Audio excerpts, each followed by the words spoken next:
So is Blueprints priced fairly at $30? That's the question we're going to try and answer today. So something that happens almost every single year is that a few indie games will be surprise hits. They'll kind of break through and become games that are known amongst just the general gaming public. In 2024, it was games like Balatro and Animal Well. And in 2025, one of those games has been this one, Blueprints. And I think that Blueprints is a really interesting indie game to have broke through because it's a puzzle game. But it's not just any puzzle game, it's a puzzle game that's also a roguelike. Basically, you're tasked with exploring this mansion, but the room layout of the mansion is ever changing. Every time you go through a door, you get a choice of 3 randomly chosen, or at least semi-randomly chosen rooms to pick from, and then you can choose the one that you feel like is best to help you on your journey to completing or making your way through the mansion. The game has some escape room vibes. There's a lot of detective work and investigating that you have to do. It's kind of hard to explain because I don't know that I've ever played a game that's quite like Blueprints, so it's sort of in its own category. So it feels really unique and different, but the question we're here to answer today is it worth its $30 price tag? We're gonna try to dissect it and decide this as objectively as possible by assigning the game a GGS, or Game Gig Score. This is a scoring system that tries to take a more balanced and logical approach at looking at video games and determining if they're worth their asking price. And this is actually the first indie game to ever be given a GGS. This is something that I've been doing on YouTube Shorts and TikTok, but I wanted to make a long form version of this where I can actually go into a little bit more detail about the games and not just give surface level stuff. Basically, we're going to take a look at a number of different factors. We're going to figure out how much time you can expect to spend with the game, and through that, we'll give it a value score.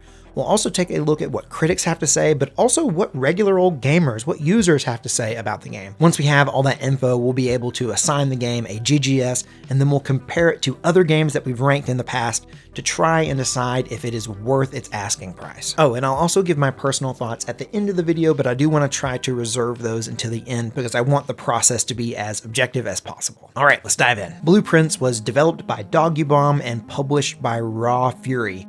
If you've never heard of Doggy Bomb before, don't worry, I didn't either, but that's because this is their very first game. Blueprints was created by a very small team, like just a few people. In fact, a majority of the game was created by just one person, Tonda Ross, over an 8-year period. I always like to point out when a game is created by just a single person or a very small team because I think it's really interesting, and I think it's really cool that some of the bigger indie games of the past few years, like I mentioned Animal Well and Balatro, those are both single-person teams, so it's really cool when we see a game come out from just a few people or just one person. It is something to keep in mind as we evaluate this game. So the first big stat we calculate for the GGS is the value score, which basically takes a look at how long the game is versus its price. Essentially, the more game you get for your money, the better. Now, I found through making these GGS videos in short form that this is a pretty controversial stat because I know it doesn't really matter how long a game is or even how much it costs. It doesn't really correlate to how good of a game it is. You can have a very bad game that's very long and very cheap or very expensive. It all doesn't really matter, but it is something that we want to take account of. That's why it's only one part of our final calculation, but I think that for some people, it is an important stat. So taking a look at howlongtobeat.com, there's actually quite a bit of variation in how long you can expect to spend with Blueprints. If we take a look at just the main story, it looks like it clocks in at about 15.5 hours. Now, if you want to do the main story plus all the side content, it looks like it'll take you about 25 hours, adding about an additional 10 hours on top of that. Now, if you want to get the achievements, all the achievements to do everything, it looks like it's going to clock in at about 53 hours, which is quite a bit more. Now, this stat is red, which means that there's not a whole lot of info on this, and that means that this number could be off by a little bit. But it's still interesting to know that there's a wide range, depending on how much you enjoy it. You know, are you just going to do the main story, or are you going to do everything? You could get all the way up to above 50 hours, but it looks like a minimum of about 15.5 hours, roughly. But the stat that we actually use for the calculation is none of these. The one that we actually look at is the all styles. Now, this is the one that we use basically as a representation of the average. Usually the all styles metric comes in somewhere between the main story and the main plus sides, because most people who play a game don't go in and just mainline the main story. They usually do a little bit of the side content and, they do some other stuff as well. So we use this as a representation of the average, because that's what we're trying to figure out here. On average, how much time can someone expect to spend with this game? And we can use this information to calculate our value score. So Blueprints at full price is $29.99. If we take and divide that cost by 19.5, it will give us our average cost per hour. For Blueprints, it's $1.54.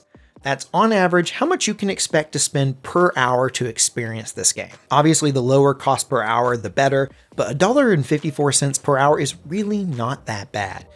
We can now use this to help actually calculate our final value score. What we do is we take 10 being the perfect and we subtract out the cost per hour, and that gives us our final value score for Blueprints, which is 8.46. Now keep in mind that if you don't want to buy the game outright, it is available on Game Pass and PlayStation Plus, but that's not what we're trying to figure out. We're not trying to figure out, is it worth, subscribing to something to be able to play it? We want to know, is it worth buying this game? So up next, we're going to take a look at critic scores. And I know a lot of people don't put a whole lot of stock in what critics have to say. But the truth is that a lot of people, before they buy a game, they go on Metacritic and they look and see, what did it get scored by the critics? And in fact, that's a big reason that Blueprints blew up to begin with, was because it came in and it had really, really good Metacritic scores. I don't know that Blueprints would have exploded and become the indie hit that it did if it didn't have great Metacritic scores. And on Metacritic, Blueprints has a critic score of 92, making it one of the top scored games of 2025. Almost every review is positive. There's only just a few mixed. This is a great score, obviously, but for our math, we're going to call it a 9.2 out of 10. Looking at why critics love the game so much, I tried to find a review from critics that I felt summed it up the best, and I chose this one from Game Informer, which reads in part, "Blueprints is everything I want in an indie game, a unique creative idea brought to life with expert execution. Its combination of roguelikes and puzzle games feels effortless, with each aspect boosting my enjoyment of the other. Like the best puzzle games, it makes the player feel smart, and like the best roguelikes, it makes the player infinitely hungry for another run." So we know that critics love Blueprints, but what about the users? Well, take a look at this. They like the game, but not quite as much as the critics. Users are the ones who have to buy this game. They're not just reviewing it. They're buying it and playing it, and they're a little bit more hard on it because they had to put their money up for it. Now, right now, Blueprints has a user score of 7.7. That's still good. It's not great, but it's still really good. There are still mostly positive, a few mixed, and a few negatives. I thought this user review from Razigal summed up the sentiment pretty well. This review reads, "Good little indie game with a nice concept. If you like puzzles, you can spend some good hours here. After a while, it gets very repetitive while you wait for a lucky round with good draws, and your progress will be slower and slower. Like I said, good little game for what it is, but with its 93 score, totally overhyped. Doesn't deserve to be ranked that high." So obviously when they wrote this review, it would have been ranked at 93. It's gone down to 92. But you can see the users aren't quite as hot on the game as the critics are. But now we actually have all the data in. We've calculated the value score, we've got the critic score, and the user score. So now we can calculate the GGS. And we do this simply by averaging those three scores. And this is going to try and balance the outlook. It's not just about what the critics think. It's not just about what the users think. It's not just about how much game you get for your money. It's balancing all those things together. And after running the numbers, after averaging it all together, Blueprints gets its official GGS, an 8.45 out of 10. Like I mentioned at the top of the video, this is the first indie game to be given a GGS, and I expected it to do well with its critic scores, and sure enough, we've only ranked a few of these, but this one's coming in hot at number 2. It actually beat out Assassin's Creed Shadows, but it fell behind the co-op game Split Fiction. In my mind, ranking second is a really good result for Blueprints, and it shows that it's probably worth its $30 asking price. And if you have Game Pass or PlayStation Plus, it becomes an even easier decision. So now it's time for my personal thoughts. I have been playing the game. Right now I've put about 7 to 8 hours in, and I don't feel like I'm getting close to the end, but that kind of makes sense considering that the average playtime is closer to 20 hours. There are some things that I really like about it. Over the past few years, I've discovered that I really like roguelikes because there's something about them that makes you feel like you're always making progress, even though in some ways you always feel like you're being set back to the beginning. In a lot of ways, it always feels like you're making little incremental progress, and it kind of gives you a dopamine hit every time you make a new discovery or you make it just a little bit further. And this game definitely does that really, really well. However, like the review we read pointed out, the more you play, the slower the progress is. And even 7-8 hours in, I definitely feel like I'm already running up against that. I feel like the progress I'm making is less and less each time. I feel like things are starting to slow down, not quite to a crawl, but definitely slowing down. And it's in those slow moments that I think Blueprints shows its weakness. It's a hard game. It really is quite difficult. And it's going to be one of those games that either really appeals to you or not at all. And there's just really no way going about it. Or I guess I could say that maybe you start off liking it when everything's kind of moving fast, but then when things slow down, you've really got to be dedicated. This is a game where you've got to take notes. Take old-fashioned notes on a piece of paper or get a Google Doc, which is what I did. I would take screenshots of everything I saw that I thought might be a clue, and I just have a giant Google Doc with all this stuff from the game in it. And look, that level of dedication isn't for everyone. I'm not even sure that it's for me, to be honest. I have been playing this through Game Pass, which kind of works for me because I'm kind of taking a break from it now.